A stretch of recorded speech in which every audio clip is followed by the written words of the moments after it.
तो बोलो बाकी बिहारी लाल की जय। श्यामदास माधव की तरफ से आप सभी को राधे राधे।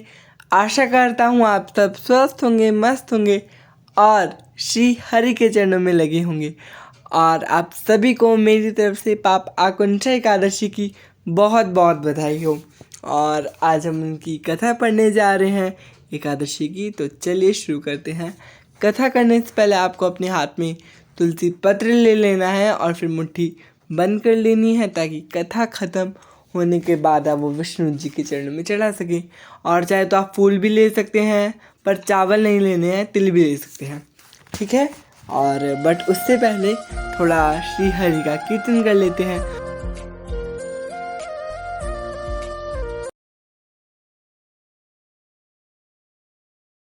तो श्री हरि का कीर्तन हमने कर लिया है, तो चलिए अब कथा पढ़ते हैं। अश्विन शुक्ल पक्ष की पापाकुंठा एकादशी।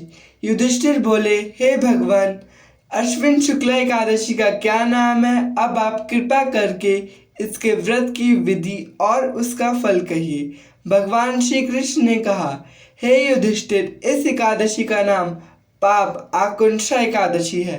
पापों को हरने के कारण ही इस एकादशी का नाम पापाकुंठा एकादशी है।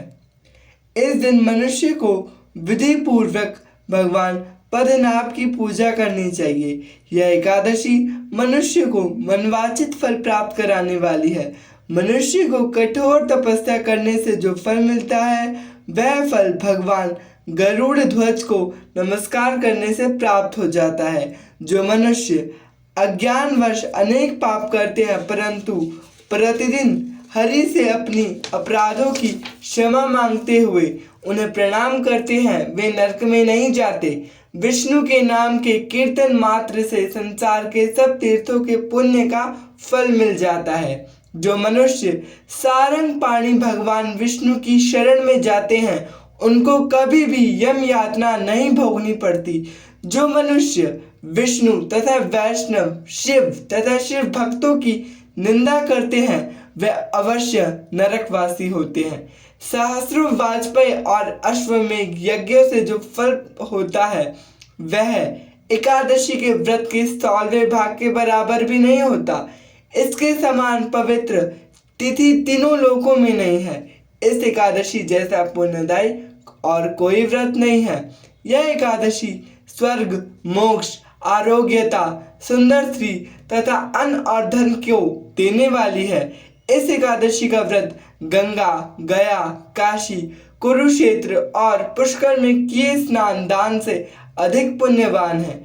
एकादशी का व्रत और रात्रि जागरण करने से मनुष्य निश्चय ही विष्णु पद को प्राप्त होता है। हे राजेंद्र, इस व्रत को करने से 10 पीढ़ी मातृ पक्ष की, 10 पीढ़ी पितृ पक्ष की, 10 पीढ़ी स्त्री पक्ष की तथा 10 पीढ़ी मित्र पक्ष का उद्धार होती है। वह सब दिव्य देह धारण कर चतुर्भुज रूप हो, पीतांबर पहने और हाथ में माला लेकर गरुड़ पर चढ़कर विष्णुलोक को जाते हैं। मतलब जो इस एकादशी का व्रत करते हैं, वह चतुर्भुज रूप बन जाते हैं और पीतांबर पहन के हाथ में माला लेकर वो विष्णु लोक को जाते हैं, यानी कि वैकुंठ को जाते हैं। वे निरुपोत्तम बाल अवस्था, युवावस्था और वृद्धावस्था में इस व्रत को करने से पापी मनुष्य को शतागति प्राप्त होती है, मतलब उनको सुख की प्राप्ति भी होती है। तिल, भूमि, गौ, अन्न, जल, छत्री तथा जूती दान करने से मनुष्य कभी भी यमराज को नहीं देखता।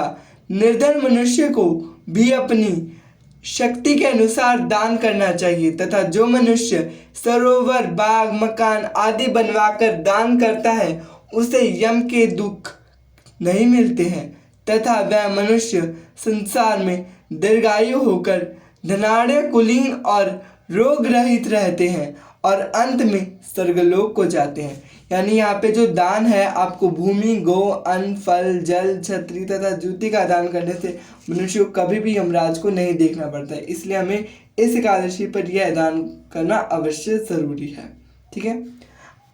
हे राजन, जो व्यक्ति मन, वचन और कर्म से विष्णु भगवान की शरण में जाता है, वह सवै भगवान उसकी रक्षा करते हैं। यानी अगर आप खुद जाएंगे विष्णु भगवान की शरण में, तो भगवान आपकी रक्षा करेंगे। तो वो कहते हैं ना कि अगर हम भगवान की तरफ एक कदम बढ़ाएंगे आगे तो भगवान पूरे हमारे ही हो जाते। तो यही होती है इस एकादशी का महत्व। आशा करता हूँ आपको ये कथा पसंद आई होगी। इसका फलाहार भी मैं बोलता हूँ, इसका फलाहार है इस दिन आप सावा मलीचा यानी कि मुनियन का सागर ले सकते हो। सावा के चावलों के बने पदार्थ जैसे खीर, फल आदि ले सकते हैं, सावा के चावलों के दोस्तों, ठीक है। तो आशा करता हूँ आपको पापा कुंशा एकादशी पसंद आई होगी तो लाइक शेयर कमेंट करना और बताना कैसे लगे। अगर कोई भूल चूक हुई होगी तो माफ़ करना। एक बार हम सभी एकादशियों के नाम दोहरा लेते हैं, ठीक है। एक वर्ष में 12 महीने होते हैं और प्रत्येक महीने में 2 एकादशियाँ होती है, परंतु इस प्रकार एक वर्ष में कुल 24 एकादशियाँ होती है, परंतु जिस वर्ष अधिक मास पड़ता है उस वर्ष 2 एकादशियाँ और बढ़ जाती हैं। इस कारण अधिक मास यानी कि लॉन मास पड़ने पर एक वर्ष में कुल 26 एकादशियाँ हो जाती है, पर इनके नाम कुछ इस प्रकार हैं: उत्पन्ना एकादशी, मोक्षदा एकादशी, सफला एकादशी, पुत्रदा एकादशी, शर्तिला एकादशी, जय एकादशी, विजय एकादशी, आमलकी एकादशी, पापमोचनी एकादशी, कामदा एकादशी, वरुथनी एकादशी, मोहिनी एकादशी, अपरा एकादशी, निर्जला एकादशी, योगिनी एकादशी, देवशनी एकादशी, कमिका एकादशी, पुत्रदा एकादशी, अजय एकादशी, परिवर्तनी एकादशी, पद्मा एकादशी, वामन एकादशी, इंदिरा एकादशी, पापा कुंशा एकादशी जो आज है, रमा एकादशी जो अगली आएगी, और देव प्रबोधनी एकादशी। अधिक मास की 2 एकादशियां हैं, 25वीं पद्मनी और 26वीं पद्मा। इस प्रकार कुल 26 एकादशियां होती है। सभी एकादशी नाम के अनुसार फल देने वाली होती है, भवसागर से मुक्ति दिलाती है और अंत में स्वर्गलोक प्राप्ति में सहायक होती है। तो आशा करता हूँ आपको कथा पसंद आई होगी। वीडियो पसंद आई होगी तो लाइक शेयर कमेंट करना और मेन बात चैनल को सब्सक्राइब करना। अब आप लोगों से विदा चाहता हूँ। राधे राधे सभी मित्रों को।